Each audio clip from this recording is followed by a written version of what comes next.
Bonjour Bruno, Bonjour. merci d'avoir accepté mon invitation. Bruno, tu es directeur de recherche au CNRS à Sciences Po, auteur d'un ouvrage aux presses de Sciences Po qui s'appelle Réformer les retraites. On y reviendra tout à l'heure. Mais tu es aussi l'auteur d'une note publiée dans la grande conversation de Terra Nova qui s'appelle Les lendemains politiques d'une réforme contestée. Dans cette note, en gros, tu dis quelque chose qui est assez contre-intuitif. Tu dis que dans la proposition de réforme des retraites qui a été faite par le gouvernement, il y a tous les ingrédients, en gros, pour faire monter le vote du Front National, enfin du Rassemblement National et de l'extrême droite, pardon, et qu'en gros, possiblement, c'est eux qui pourraient rafler la mise à la fin de cet épisode politique dont on ne connaît pas encore l'issue. Est-ce que j'ai bien résumé ta pensée? Oui, alors c'est vraiment ça, c'est de dire que si on analyse le contenu et les modalités de cette réforme, donc de ce que le gouvernement propose et de ce que le gouvernement fait, on peut dire que le gouvernement en fait active les ressorts qui conduisent à augmenter le vote en faveur des partis populistes de droite radicale. C'est l'appellation générique qu'on a pour ces partis un peu partout en Europe. Et donc je m'appuie sur les travaux de sciences politiques menés notamment par Paulus Wagner, avec qui je signe la note, mais par beaucoup d'autres gens, puisqu'on sait un peu qu'est-ce qui fait que qu'est-ce qui fait que le vote pour ce type de parti augmente. Du point de vue du contenu, la première chose que l'on sait, c'est que ceux qui votent le plus que les autres pour ce type de parti, c'est les ouvriers, les employés, ou ce qu'on appelle parfois les classes moyennes inférieures. C'est pas un très joli mot en français, c'est les lower middle class. Moi je les appelle plutôt les classes moyennes menacées, c'est-à-dire les gens qui avaient une certaine centralité pendant les 30 glorieuses. C'est des gens issus des classes ouvrières qui sont devenus classe moyenne, c'est-à-dire qu'avec une augmentation des salaires, une capacité à accéder à la consommation, à l'achat de la maison, de la voiture, ont acquis la centralité dans la société et qui voient qu'ils ne sont plus aussi centraux. Aussi bien d'un point de vue culturel, c'est pas plus leur valeur, mais du point de vue des revenus, du point de vue des compétences valorisées, hein, de plus en plus c'est le diplôme, etc. Donc il y a cette perte de centralité qui induit ce sentiment d'être menacé de disparaître, et Et qui ce ressentiment? et ce ressentiment, et qui fait que moi j'ai écrit j'ai écrit un article qui s'appelle Shrinking and Shouting. Je suis en train de rétrécir et je crie. Et ces classes moyennes menacées, encore une fois, j'y mets des ouvriers, puisque c'est à partir du niveau de revenu dont on parle là, et un ouvrier n'est pas à 700 euros par mois. Un ouvrier, il est à 2 SMIC, quelque chose comme ça. Bien, donc du côté de ces personnes-là, ce sentiment d'être appelé à disparaître amène à crier et à voter. C'est des gens qui participent, qui votent. On dit souvent c'est l'abstention. Non, l'abstention c'est dans les classes vraiment les plus modestes, c'est vraiment au niveau du prolétariat qu'on a l'abstention. Ici on a du vote, mais du vote pour ceux qui leur parlent, c'est-à-dire Trump aux États-Unis, qui parlait, on appelle ça en américain les rednecks, le Brexit en Grande-Bretagne, Johnson, Nigel Farage, et le Rassemblement national. Et le deuxième point, le deuxième point qui est extrêmement important, c'est que ce dont il est question, c'est de travailler 1 an, 2 ans de plus, et que ce que Paulus Wagner a montré, est en train de montrer dans sa thèse, c'est que le ressentiment social, qui est au cœur du vote pour ces partis populistes de droite radicale, en fait, il naît au travail. On a souvent dit, mais c'est la xénophobie, c'est les migrants, etc. En fait, non, c'est au travail que naît ce ressentiment. Et il naît de quoi? Il naît du fait d'être déconsidéré, de ne pas être reconnu dans son travail. Pourquoi? Parce qu'il y a un management hyper vertical, qui donne des ordres, qui fixe des objectifs de plus en plus difficiles à atteindre, qui fait qu'il y a à la fois l'absence de reconnaissance, l'absence d'implication dans la décision, et puis l'intensification du travail, puisque les objectifs sont de plus en plus forts. En plus, il y a plein de travaux qui sont menés ici et là, notamment à Sciences Po, qui montrent qu'il y a une dispersion de l'entreprise qui est de plus en plus éclatée, où le management n'est plus au même endroit là où se trouve la production, et donc il y a le sentiment de ne plus être partie prenante d'un collectif de travail, de ne plus voir sa contribution à ce collectif reconnu, de perte de reconnaissance au travail, de dignité au travail, associées à l'intensification, qu'on peut mesurer là pour le coup, troubles musculo-squelettiques, burn-out, etc., qui sont particulièrement élevés en France. Donc on est au cœur du réacteur qui génère du ressentiment social qui débouche sur ce type de vote, et la réforme, elle leur dit 2 ans de plus. Oh. Et les gens, ils disent non. Et ils disent clairement pas je suis feignant, je veux continuer de profiter des vacances. Non, ils disent je ne veux plus être mis dans ces conditions de travail qu'on pourrait résumer par une formule qui est je n'ai plus les moyens de faire bien mon travail. Il y a une vraie conscience professionnelle, mais les moyens diminués, la pression accrue font que je ne peux plus faire bien mon travail. Alors typiquement, c'est les infirmières. Typiquement, pour dire que c'est pas que dans le privé, les infirmières, elles ont ce sentiment de grande souffrance de dire mais je maltraite, je suis amené à maltraiter à cause de l'absence de suffisamment de personnes, à cause de l'intensification du rythme, etc. Donc on est au cœur de ça. Et ce que Paulus a montré, c'est qu'il a vraiment discuté avec des ouvriers, là c'est autrichiens, qui votent pour le FPE, le parti de droite radicale, et son étonnement au départ c'était de dire mais il ne me parle que du boulot, il ne me parle pas des migrants. Il ne me parle pas de choses, il parle de là. Donc ça, c'est extrêmement important, c'est les deux ressorts. Justement, il y a quelque chose que je ne comprends pas très bien. J'entends le problème des conditions de travail et du sens du travail et de ce qu'on fait au travail et de la geste du travail. Ça, il n'y a aucun problème.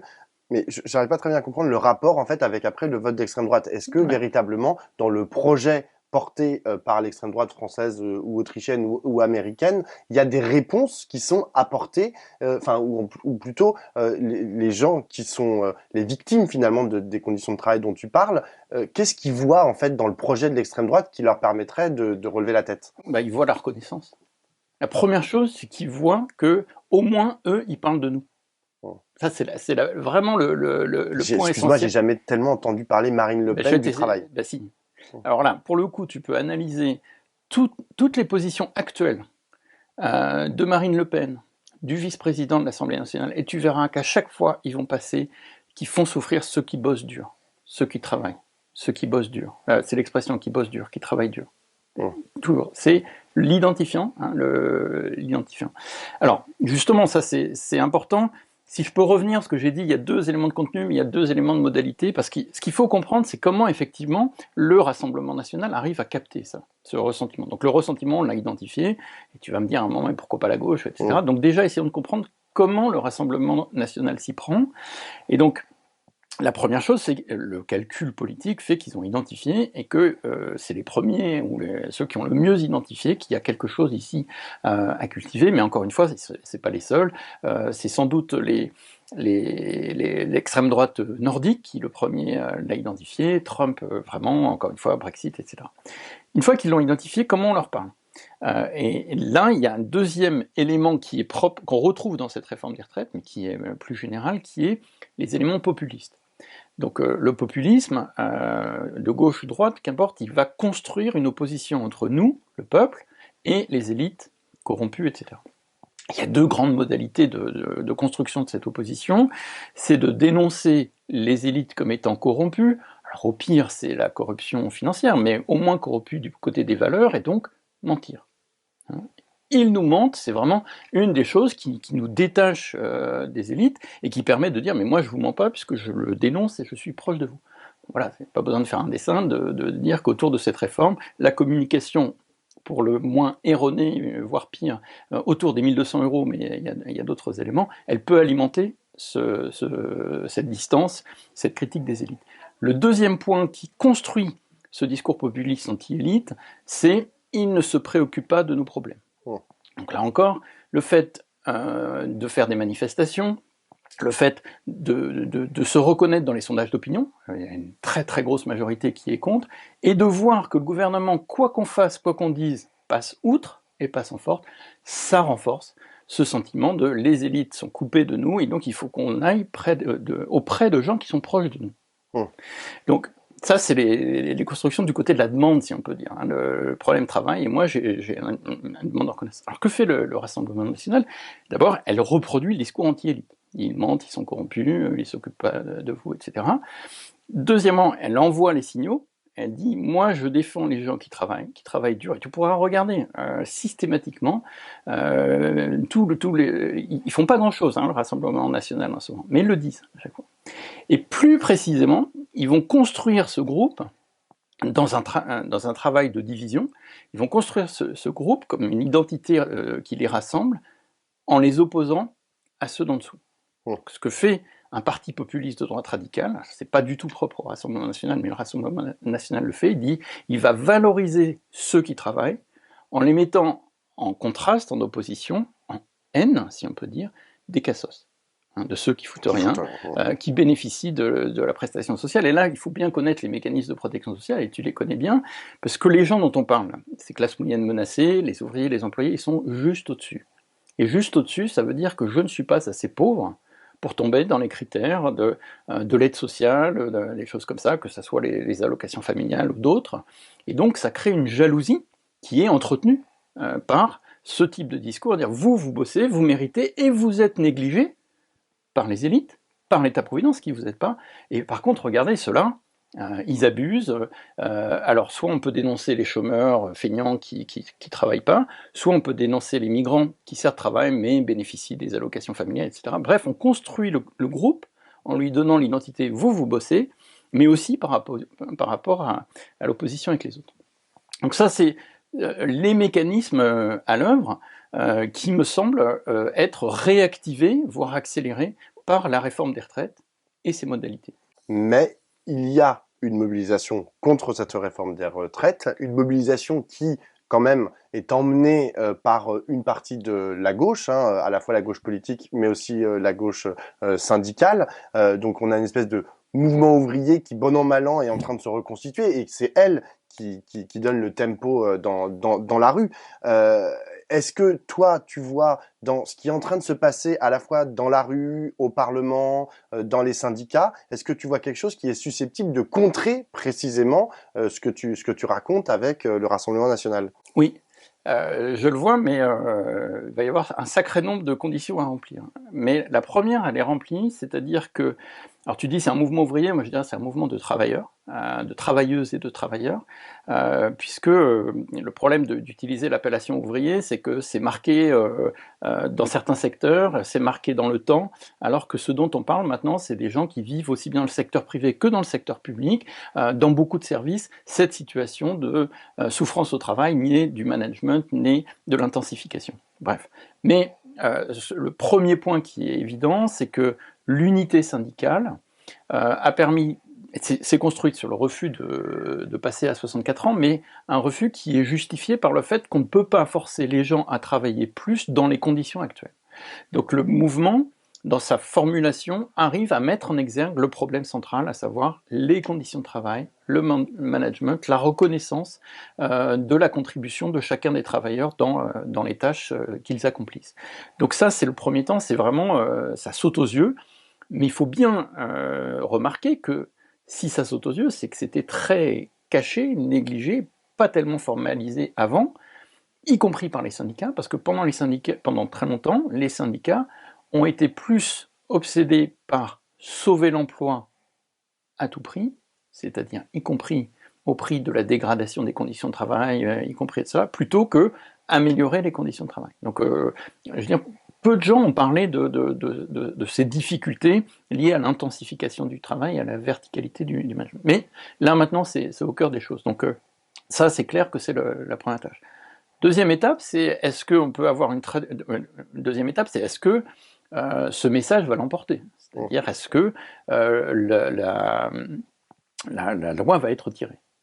Parce que si la loi n'est pas retirée, les travailleurs dont on parle, ils vont garder ce ressentiment de dire quoi qu'on fasse, quelles que soient les modalités, et en particulier les modalités pacifiques d'expression, ils ne nous écoutent pas.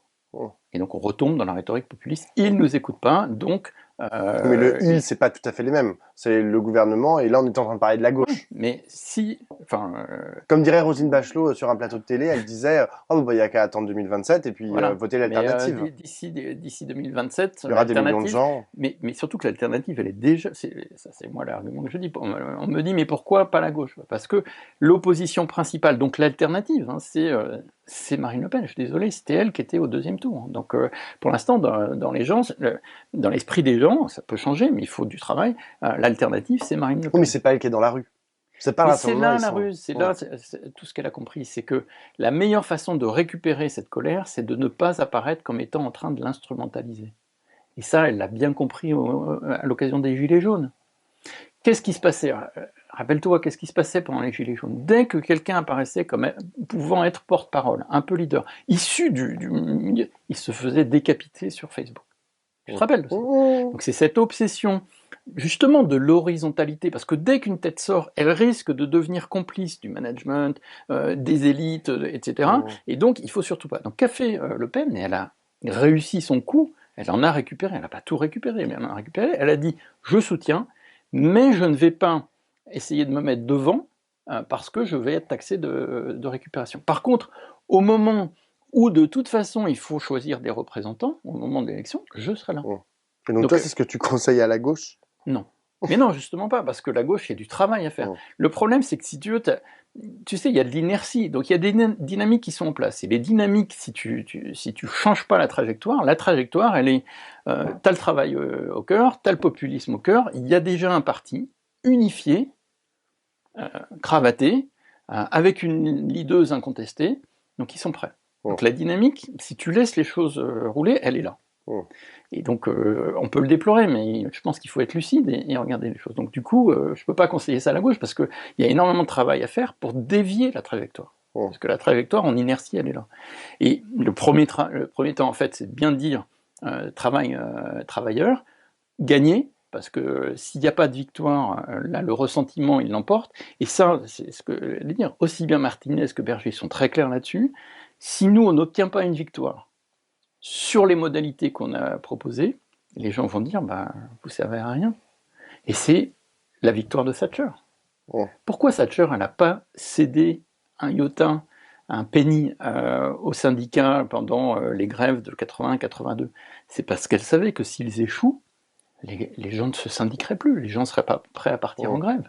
Et elle a réussi. Pendant 15 ans, les syndicats ont été éliminés du débat public, de peser en Grande-Bretagne. 15 ans, même 20 ans, 25 ans. Là, c'est en train de revenir. Donc, il faut une victoire. Ça, c'est vraiment complètement indispensable. La victoire, c'est que le projet soit retiré, en tout cas qu'il ne soit pas promulgué, pas mis en œuvre, et que ça soit bien attribuable aux syndicats. Et ça, pour le coup, ça sera, quand ça arrivera, ça sera attribué aux syndicats. C'est clair. Donc, il y a ce truc-là. Il y a peu de chance, quand même. Là, je dis ça, on enregistre ça juste avant le vote de la motion de censure. Alors, c'est cet après-midi. moi, je l'ai dit sur Twitter, je suis prêt à le dire là, le projet sera retiré. Mais on prend rendez-vous si tu veux, d'ici un mois. Inch'Allah, moi je signe. Le problème, c'est que c'est aussi du fait des débordements. Donc voilà, ça donne un message très ambigu. Et sans doute, il faut des mobilisations calmes, mais il faut faire un petit peu peur. Aux bourgeois. Oui, en place, au pouvoir. C'est ce que j'allais dire, donc tu l'as dit. Mais moi, c'est ce que je fais beaucoup de comparaisons. Donc, en Allemagne, les syndicats, ils sont unis, ils sont assez forts, ils n'ont pas besoin d'aller dans la rue. Ils disent vous voulez pas de l'accord là? Nous, on est vraiment contre. Donc vous savez ce que ça veut dire. Et c'est crédible. Voilà, là, l'enjeu en ce moment pour les syndicats, c'est de construire une crédibilité de menace, mais c'est important dans le rapport de force extrêmement importante. Mais alors c'est intéressant, tu parles de l'Allemagne et c'est le dernier point sur lequel j'aimerais qu'on revienne. Ces fameuses comparaisons sans arrêt avec les autres pays européens ou les autres pays dans le monde. Tu dis oui, les syndicats par exemple allemands, ils sont assez puissants pour faire peur suffisamment au pouvoir pour qu'ils reculent sur certaines réformes.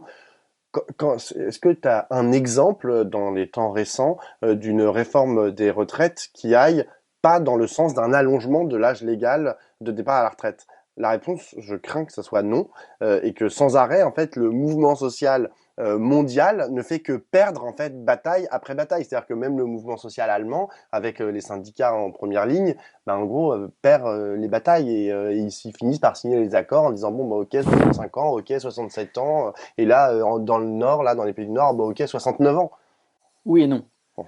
Donc oui, la tendance générale, elle est à l'allongement de l'âge légal, mais, et c'est le nom, c'est plus ou moins accompagné de façon à ce que ça signifie une augmentation de l'emploi des seniors, qui est la chose importante. C'est effectivement que plus de gens en fin de carrière restent en emploi. Une formule qu'employait le corps, le premier rapport du Conseil d'orientation des retraites, c'est permettre aux gens de travailler jusqu'à l'âge de la retraite. Parce qu'en France, il y a une partie des gens, plus d'un tiers, qui ne sont plus en emploi à 62 ans. Donc ils ont été virés avant, donc ça c'est un enjeu. Et la meilleure façon de l'obtenir, c'est à la suédoise ou à l'allemande, en tout cas dans l'industrie allemande, c'est par la formation, par l'amélioration des conditions de travail, par la volonté de garder les seniors. Donc c'est pas une contrainte, une coercition, c'est quelque chose qui est perçu comme positif. Et si tu fais des enquêtes, les Suédois ne sont pas malheureux à l'idée de devoir travailler jusqu'à 64 ans. Parce que les conditions de travail ont été améliorées. Parce que les syndicats de salariés participent aux décisions des entreprises, parce qu'ils participent au conseil d'administration des entreprises. Donc il faut bien voir que les conditions sont réunies pour que les gens travaillent plus longtemps et avec le sourire. En France, les conditions ne sont pas réunies. Il y a un responsable de la mise en place justement d'une réforme comme ça, scandinave, qui avait dit non, surtout ne le fais pas en France. C'est fake news. Okay. Alors là, moi, je veux bien débunker, et si tu veux, tu m'organises une réunion avec ce monsieur qui a prétendu être l'auteur d'eux. C'est vraiment fake news. Le système... Je dis que les gens dans les pays du Nord et en Allemagne sont contents de travailler plus longtemps. Moi, je compare depuis longtemps, et dans ce bouquin, je compare les réformes des retraites. Le système suédois de retraite actuel a uniquement un âge, comme nos 62 ans, un âge à partir duquel on peut demander à partir. Il était jusqu'à 62 ans jusqu'à l'année dernière, il est à 63 ans maintenant, c'est tout. À l'intérieur de ça, ensuite, quand tu pars, l'esprit de la réforme suédoise, c'est plus tu pars tôt, plus la retraite est basse, puisque tu vas la toucher plus longtemps, plus tu pars tard, plus la retraite est élevée. Et ils ont introduit récemment, c'est ça que ce monsieur se vante d'avoir fait, ce qu'on a appelé en 2019 un âge pivot, c'est-à-dire le moment où ça bascule. Mais il n'y a pas l'idée d'un âge légal 65 ans, avant tu n'as pas le droit de partir, etc. Absolument pas. Et donc, la chose qu'il faut dire sur la Suède, c'est que du côté de l'emploi des seniors, il y a un vrai effort pour faire en sorte de travailler le temps. Par contre, du côté de la réforme des retraites, le mode de calcul des retraites, ça a été tellement dur qu'effectivement, on a vu une remontée de la pauvreté du côté des retraités. Mais c'est deux choses différentes. C'est l'emploi des seniors, et ça a été plutôt travaillé positivement, de façon à faire en sorte qu'on souhaite et on puisse rester plus longtemps. Et l'autre côté, c'est le calcul des retraites. Et là, le calcul des retraites a fait qu'elles ont considérablement baissé, y compris jusqu'à faire remonter un peu de pauvreté chez les retraités. C'est la même chose pour l'Allemagne. Si tu différencies les deux, du côté de l'emploi des seniors, il y a dans l'industrie, pas dans les services, notamment dits peu qualifiés, mais dans l'industrie, tu as énormément d'efforts de formation, de conditions de travail qui fait qu'ils travaillent plus longtemps. Par contre, du côté des calculs, la réforme du début des années 2000 a changé les paramètres de telle façon que les retraites baissent. Les Allemands et les partenaires sociaux allemands, qui sont particulièrement forts dans l'industrie, ont négocié des compensations, c'est des retraites d'entreprise ou des retraites collectives. C'est profondément injuste puisque les syndicats des services n'ont pas pu négocier la même chose, mais on voit là les modèles sociaux à l'œuvre. Qu'est-ce qu'on peut en tirer comme conclusion pour la France ? Continuons de défendre un calcul de retraite qui garantit des retraites pas trop mal. On n'est pas obligé de copier l'Allemagne ou la Suède de ce côté-là. Et ça, pour l'instant, on en est là, même si on voit que les taux de remplacement vont baisser à l'avenir. En revanche, inspirons-nous de ces pays-là pour faire en sorte que les gens puissent et souhaitent rester dans l'emploi plus longtemps. Et si on faisait ça, le seul fait d'augmenter le taux d'emploi des seniors mettrait dans le système les cotisations sociales nécessaires pour équilibrer le système. Il n'y avait pas d'urgence, il n'y avait pas de catastrophe financière. Si on abordait les choses positivement, on pourrait le résoudre avec les salariés plutôt que contre les salariés, comme c'est en train de se faire actuellement. J'ai une dernière question, Bruno. Dans la note que tu as faite pour la grande conversation, tu parles de l'histoire en fait des différentes réformes des retraites. Tu dis que en gros, à moyen terme, elles ont toutes amené une alternance politique, que ça soit la réforme Juppé, la réforme Nicolas Sarkozy, etc. Derrière, il y a un changement de majorité. Euh, tu les lis, du coup, cette réforme des retraites et ces changements de majorité, vers la gauche d'ailleurs. Ça Tu dépend des parles, fois, mais comment ça dépend des fois, mais là, en ouais, l'occurrence, ouais, pour Juppé et pour Sarkozy, c'est vers ouais. la gauche. Euh, Tu parles du cas italien, Mm. le cas italien où là, bon, je sais pas, est-ce qu'on peut dire que qu'il y a eu enfin, parle-nous plutôt du cas italien Ouais. et dans quelle mesure ce qui s'est passé en Italie ces 10 dernières années euh, peut être un modèle, en gros, par rapport à ce qui peut se Pas passer un en modèle, France. Un modèle, enfin oui, ça permet de de mettre en comprendre des perspective, dynamiques. Voilà. exactement. Le premier point, c'est de dire que les réformes des retraites, et notamment quand elles sont très contestées et donc très visibles, marquent les esprits. Puisque c'est une des grandes questions, c'est pourquoi une réforme des retraites pèserait politiquement plus que d'autres réformes, puisqu'il y en a tellement. Il se trouve que là, c'est très saillant, très visible, très discuté, très contesté, et que ça frappe les gens dans leur vie quotidienne, certes future, mais là, en l'occurrence, pour la réforme de 2023, si elle est appliquée, ça commence en septembre. Et d'ici 2027, on a plus de 3 millions de personnes qui vont subir le changement lié à cette réforme, et ils le savent très bien, puisque la retraite, ça se pense 1 an, 2 ans, 3 ans avant, donc ils avaient une date de départ, et là, la date, elle est repoussée. Donc déjà, c'est très concret, c'est vécu dans sa chair. Donc ça explique que ça a un impact politique. Le deuxième, tu dis, ça a servi la gauche, et là, ce que je raconte dans la note, c'est que ça servirait plutôt le Rassemblement national. Ça sert l'alternative.